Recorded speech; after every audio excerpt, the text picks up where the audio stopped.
Well, when it comes to solving crimes, our Wicomico Sheriff's Office admits they couldn't do it without help from the community. As a matter of fact, thanks to you, they have seen success in a couple of recent cases. Back with us on this Most Wanted Monday is Lieutenant Tim Robinson with the Wicomico County Sheriff's Office. Welcome back. Thank you, Lisa and Jimmy. So I have to ask, were you just as excited when those calls came in? Oh, I was extremely excited. Immediately after the show aired, we got 2 tips on our recent airing of Shane Lee Fawcett, both of them telling us exactly where we could find him. And this isn't the first time that this has happened. No, it's not. Back in 2012, I came on and profiled a few individuals, and somebody called us and told us right away, or we could find one of them, a gentleman named Willie Ballard. Right. And the deputy went to the house, found him, and not only did he lock him up on the warrant, but also found more drugs on him, which led to an additional charge. Right? And he would not have been found so quickly if it wasn't for a viewer on Dunbar for Life. How about that? Now, for those who don't know, how does Crime Solvers work? Well, Crime Solvers is actually an independent organization. It's a nonprofit. It's actually run by a group of local businessmen and civic volunteers here in Wicomico County. And we also will take calls for Somerset and Worcester County too, and we're branching out into that area. But we at the Sheriff's Office kind of help run the day-to-day operations of the operation. And the one interesting thing about it is it's almost totally funded by private donations. And you've even expanded into social media now. And we've expanded, yes. We're now on Facebook. We're trying to do a wanted person of the day, and we're up to almost 500 likes, and we'd like to try to get that up to over 1,000 likes maybe by the end of this week. There's the goal. That's the goal. There's the goal. So you're back today with some more wanted faces. Yes, I am. Who have you got? Well, the first person we're going to be profiling today is Carlos Moore. He is 42 years old, and we hold a warrant for him that was issued after he violated the terms of his probation in a possession with the intent to distribute case. Okay, moving on to our next Most Wanted.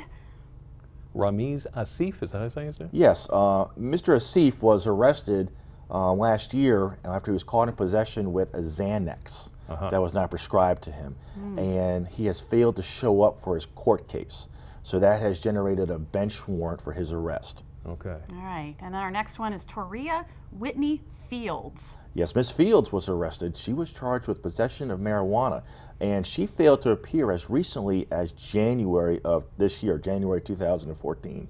So it is a very recent bench warrant, and we believe that she is still in the area. Just like everybody we're profiling today, we believe they're all still in the Salisbury area. So keep your eyes open. Yes, keep your eyes open. Dwayne Thomas Lewis. Yes, Dwayne Lewis, now he is a little different from all the other ones we're profiling today because he got a very special second chance. He was being considered for the drug treatment court here in Wicomico County, which is a program which helps treat the underlying problem of why individuals are committing crimes, and that's addiction to drugs.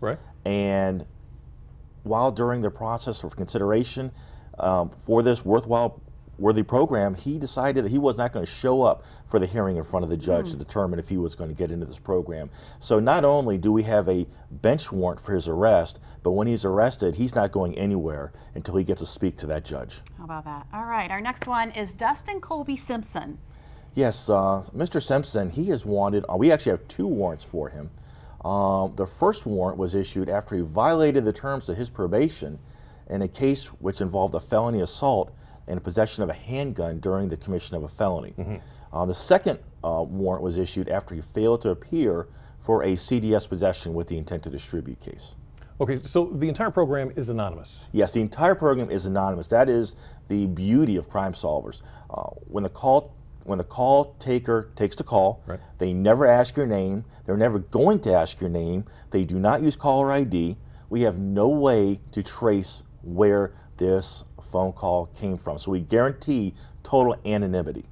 And here's the number to call. Yes, and when you do call, when you give some information, you'll be given a code name and a code number. And that's how we will refer to you for the rest of our relationship with this caller, by their code name and code number. We never find out who this person is. And if a